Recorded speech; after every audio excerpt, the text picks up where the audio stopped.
అందరికీ మరణాత. అందరూ ఎలా ఉన్నారు? మరి నిన్నటి రోజున బైబిల్ ఎలా చదవకూడదో ఒక 6 పాయింట్స్ మీకు తెలియపరిచాను. ఇంకెవరైనా చూడలేని వాళ్ళుంటే కింద లింక్ ఇస్తాను, వెళ్లి చూసేయండి. మరి ఈరోజు బైబిల్ ఎలా చదవాలో, ఎలా చదివితే మనకి ఆ బైబిల్ అనేది అర్థమవుతుందో మరి ఈరోజు వీడియోలో మీకు తెలియపరచబోతున్నాను. సో, మరిక్కడ చూస్తున్నాం కదా! చాలామంది బైబిల్ చదువుతారు కానీ, చదివే ముందు బైబిలు తీసే ముందు ప్రార్థన చేయరు.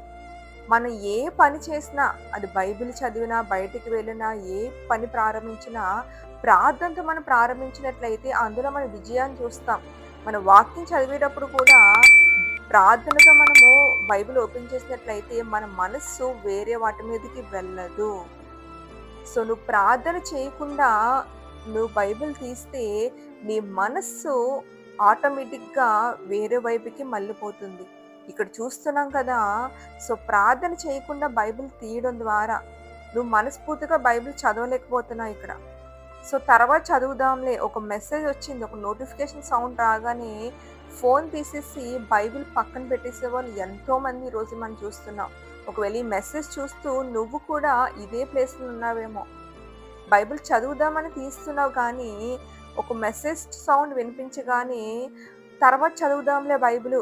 ఇప్పుడేదో మెసేజ్ వచ్చింది చూద్దామని ఫోన్ తీసి గంటలు గంటలు నువ్వు ఫోన్ తోటే కూర్చుంటూ నీ సమయాన్ని వృధా చేస్తున్నావేమో.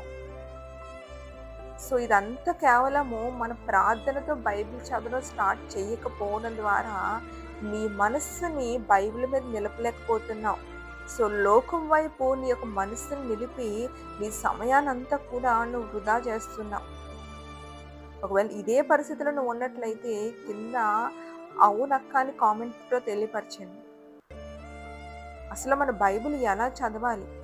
ఈ యొక్క ఫోన్ మీద, లోకం మీద బైబిల్ చదివే సమయంలో, ప్రార్థన చేసే సమయంలో మన మనస్సు వెళ్ళకుండా ఉండాలంటే, మనం ఏం చెయ్యాలనేది ఇప్పుడు రాబోతున్న వీడియోలో మీరే చూడండి.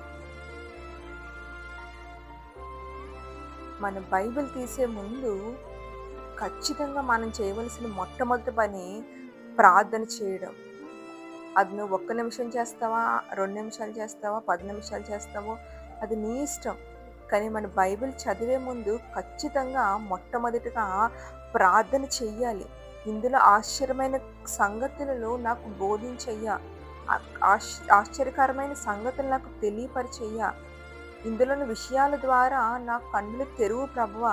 ఈ బైబిల్ చదివేటప్పుడు నా ధ్యానం కాదు నీ ధ్యానాన్ని నాకు దయచేయి ప్రభువా అని మనం ప్రార్థనతో మరి యొక్క వాక్యాన్ని చదవడం మనం ప్రారంభిస్తే ఖచ్చితంగా ఆశ్చర్యమైన కార్యములు, ఆశ్చర్యకరమైన సంగతులు దేవుడు మన కళ్ళకి దేవుడు చూపిస్తాడు.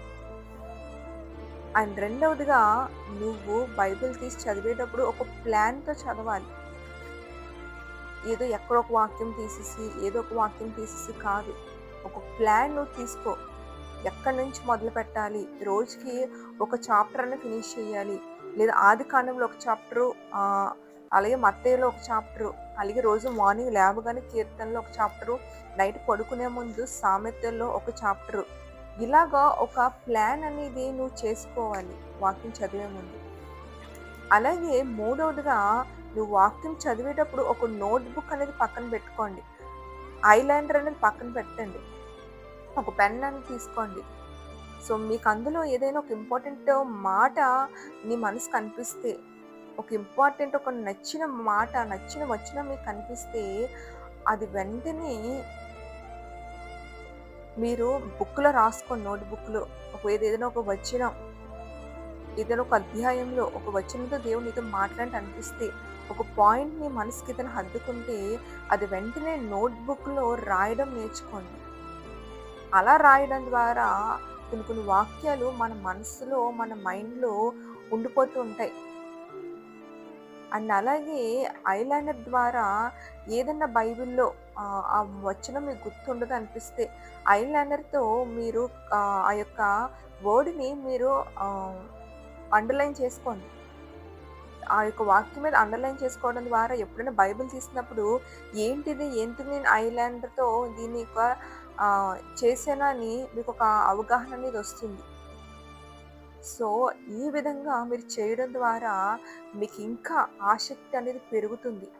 ఎగ్జామ్స్ రాసే టైంలో పిల్లలు ఎలాగైతే ఒక నోట్‌బుక్ పక్కన పెట్టుకుంటారో, టెక్స్ట్ బుక్ పక్కన పెట్టుకుంటారో, so, important questions, important points ఎలాగొస్తే రాస్తూ చదువుతారో, మన బైబిల్ కూడా అంతే. ఏదో మొక్కుబడిగా చదివేది కాదు బైబిల్. సో, మనం బైబిల్ చదివామంటే ఖచ్చితంగా మనం ఒక ప్లాన్ చేసుకొని, ఆసక్తి కలిగే విధంగా మనం చదివినట్లయితే ఆటోమేటిక్‌గా మనం ఎంతో ఆసక్తితో మనము వాక్యం అనేది చదవగలం. సో, ఈ విధంగా ముందుగా ప్రార్థనతో వాక్యాన్ని మొదలుపెట్టండి. రెండోదిగా ఒక ప్లాన్ తీసుకోండి. అండ్ ఇక్కడ చూస్తున్నాం కదా! ఒకవేళ మీరు ప్రార్థనతో వాక్యం చదవడం స్టార్ట్ చేస్తే, మిమ్మల్ని ఏం డిస్టర్బ్ చేయాలనుకున్నా ఖచ్చితంగా మీ మనస్సు దాని వైపు దేవుడు పంపించాడు. సో, ఆటోమేటిక్‌గా మన మనస్సు బైబిల్ మీద నిలపగలం. ఎందుకంటే మనం ఏదన్నా ఆసక్తితో ఒక పని చేసినప్పుడు ఏదేమైనా పని పూర్తి చెయ్యాలి అని మనం అనుకుంటాం. సో, అలాగే బైబిల్ కూడా ఏదో చదవాలిలే అని చదివితే ఖచ్చితంగా మనం చదవలేం. కానీ లేదు, నేను బైబిల్ నేర్చుకోవాలి, ఇందులో అనేక ఆశ్చర్యమైన విషయాలు నేను తెలుసుకోవాలి అని నువ్వు ఆసక్తితో చదువుతున్నప్పుడు ఖచ్చితంగా నీకు ఏ డిస్టర్బెన్స్ వచ్చినా, ఏ ఫోన్ వచ్చినా, ఏ మెసేజ్ వచ్చినా నీ మనస్సు దాని వైపు ఎట్టి పరిస్థితుల్లోని నువ్వు మలపలేవు. సో, ఇలా నోట్‌బుక్ తీసుకోండి. నోట్‌బుక్ తీసుకొని అందులో రాసుకోండి. మీకు నచ్చిన మీ మనసుకు అనిపించిన పాయింట్స్. అండ్ అలాగే ఫోర్త్ పాయింట్ వచ్చేసి దేవుడు నీతో మాట్లాడినప్పుడు ప్రేమ గురించి నీవెళ్ళి చదివి వచ్చినప్పుడు ప్రేమ గురించి దేవుడు నీతో మాట్లాడితే ఆ ప్రేమ నీలో ఉండేలా నువ్వు మార్చుకోవాలి ఆ వాక్యాన్ని. ఒకవేళ క్షమించడం నువ్వు వేరే వాక్యంలో చదివినట్లయితే ఎలా ఇతరులకు క్షమించాలో అనేది నువ్వు తయారు చేసుకోవాలి. ఏదో చదివేసాం అయిపోయినది కాదు. ఈరోజు వాక్యంతో దేవుడు నీతో ఏం మాట్లాడాడు? ప్రేమ గురించా? అయితే ఇతరులను ఎలా ప్రేమించాలనేది నీకు నువ్వు మార్చుకో. క్షమించడం గురించా? ఇతరులను ఎలా క్షమించాలని నిన్ను మార్చుకోవాలి. అంటే వాక్యం చదివితే సరిపోదు. ఆ వాక్యం సరిగా నిన్ను నువ్వు మార్చుకోవాలి. ఒకవేళ చదివేటప్పుడు నీకు ఏదైనా మాట అర్థం కాకపోతే ప్రార్థన చేయి.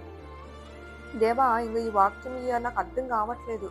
నాకు అర్థమయ్యే జ్ఞానాన్ని దయచేయి ప్రభు అని ప్రార్థనతో నువ్వు ఆ వాక్యం చదువు. ఖచ్చితంగా దేవుడు నీకు ఆ జ్ఞానాన్ని ఇస్తాడు. సో, ఈ విధంగా మన వాక్యం చదవడం ద్వారా ఖచ్చితంగా 1 ఇయర్‌లో నువ్వు బైబిల్ చదవడం పూర్తి చేస్తావు. అలాగే బైబిల్ కూడా అర్థం చేసుకుంటూ నువ్వు చదవగలుగుతావు. ఏదో చదివేసాంలే అయిపోయింలే అని గబగబా కాదు. ప్రశాంతంగా కూర్చొని మనసు బైబిల్ మీద పెట్టి నువ్వు చదివినట్లయితే ఖచ్చితంగా నీకు బైబిల్ అర్థమవుతుంది. అలాగే 1 ఇయర్‌లో మన బైబిల్ పూర్తి చేయగలం. సో, కాబట్టి ఈ వీడియో ద్వారా బైబిల్ ఎలా చదవాలో మరి నేర్చుకున్నారని నేను అనుకుంటున్నాను.